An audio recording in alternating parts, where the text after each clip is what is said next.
তিনি বলেছেন আঙ্গুল সোজা না হলে আঙ্গুল বাঁকা করবেন, এবং বাঁকা করে হলেও ঘি তার চাই। তো এটা আমি মনে করি বাংলাদেশের জনগণের প্রতি একটা সরাসরি হুমকি।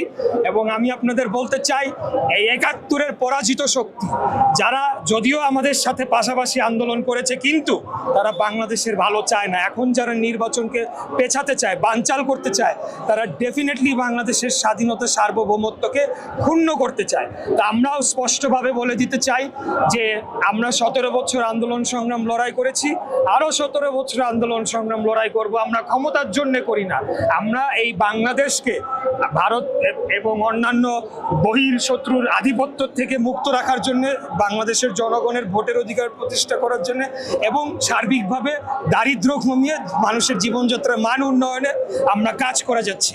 তো সেই কাজে যদি যেই বাধা হয়ে আসবে, আমার বিশ্বাস বাংলাদেশের সকল জনগণ, শুধু বিএনপি না, তাদেরকে ঘৃণাভরে প্রত্যাখ্যান করব। এবং আগামী ফেব্রুয়ারিতে নির্বাচনের বিষয়ে যদি তারা কোনো ধরনের বানচালের চেষ্টাও করে, ৭১-এর পর তাদেরকে ক্ষমা করা হয়েছিল, এবার তাদেরকে আমরা ক্ষমা করব না। অবশ্যই বাংলাদেশে নির্বাচন হতে হবে, সেই নির্বাচনে তারা তাদের যে প্রতিশ্রুতি সেগুলো জনগণকে দেখ, ওই ম্যান্ডেট নিয়ে যদি তারা পাস করে এসে পার্লামেন্টে পাস করবে। কিন্তু এমন কথা বলা হচ্ছে প্রয়োজনে জাতীয় নির্বাচন পিছিয়ে যাবে, কিন্তু গণভোট আগে হতে হবে। আমি তো মনে করি এই গণভোট অবৈধ। বিএনপি অনেক উদার মনের